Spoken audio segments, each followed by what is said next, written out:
teaching jobs was the Democrats' priority. And Senator Berger just mentioned establishing priorities. Can you tell us what your priorities are as far as where to spend, and do you have a suggestion list of where not to spend?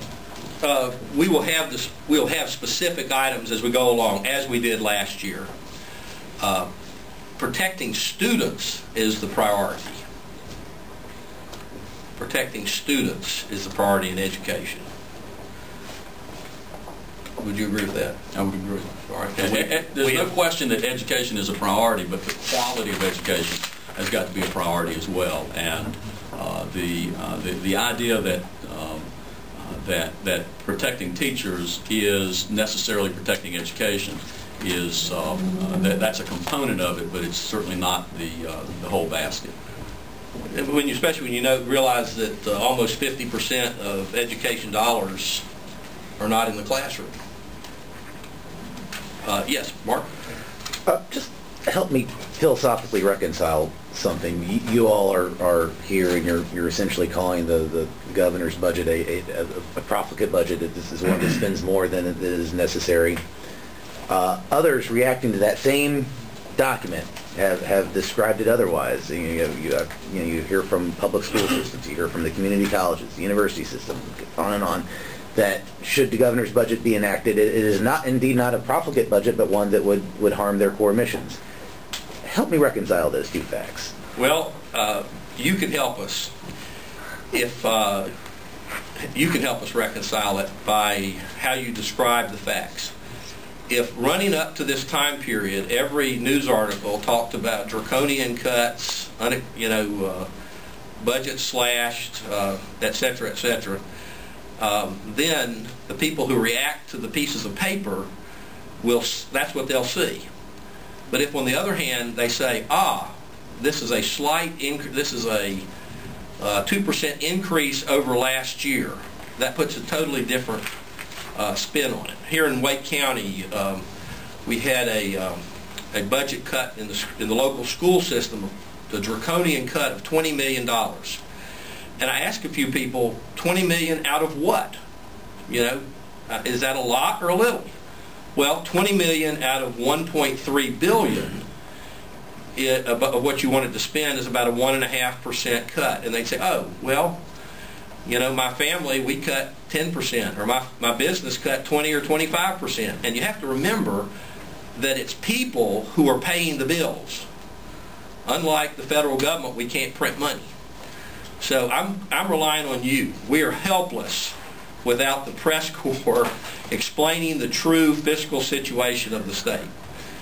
I had last year, Phil, I had a whole set of letters from third graders begging me please to raise taxes so their teacher wouldn't be fired and their classroom destroyed. But once again, you're picking and choosing your numbers. The 20 million cut you just cited was out of county funds, and you're taking the whole appropriation, including state funds, and then deriving a percentage from that. You were talking about the cut to county funds. The total budget, $1.3 billion, which includes state money, which includes state, which includes federal, right, was about a 1.5%. But when you take that 20 million out of the county appropriation, my entire point was that without the context of the total, the reader has no ability to judge whether this is good, bad, or indifferent. That's my entire point there. I was just pointing out the context of your number. I don't disagree with that. Okay. Mark, in some respects, it kind of depends on your perspective. If you're within one of the departments that is seeing a situation where they were expecting to have X dollars to spend, and now they're being told that they're having X minus 2 to spend. X minus 2 may still be 2 more than what they've spent this year, but they're going to describe that as, oh my goodness, we just can't do what we're supposed to do. However, again, what you've got to what we have to do, it seems to me, is look at it in a broader context, and that broader context is the folks that pay are tapped out. There is no ability of the state to pull more money out of the private sector as a practical matter. Now, if the Democrats want to raise taxes, you know, they have the majority, they can do that. But the reality is that that will further exacerbate the problem that we've got with the economy.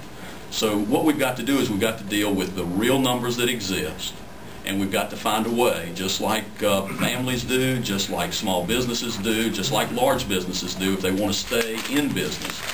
We've got to find a way to accomplish the mission within the resources that are available. Well, and just a little bit further, we were told the same thing last year, that these cuts and reductions are going to decimate all areas of state government. Last time I looked, when I rode by elementary schools, they were open, there were teachers there, there were students there.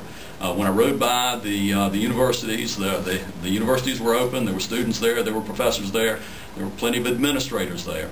When I ride by other places, I mean, the state is functioning.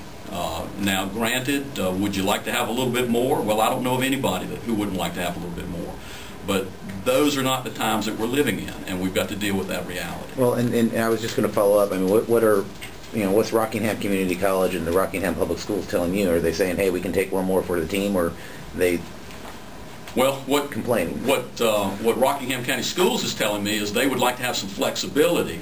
If they're being told that they're going to have less money, they'd like to have some flexibility in how to deal with that, and I think that's something we ought to give them. Flexibility on whether or not they can do furloughs, flexibility on whether or not they can do some other things as far as the money that's available to them. What the community college is telling me is that yes, their enrollment is up, and they need additional money for enrollment. And I think within the context of the dollars that we've got, we need to find a way to fund additional money for the community college. I don't think there's any question about that. Senator Berger, you talked a lot about taxes. Should we raise taxes, not raise taxes?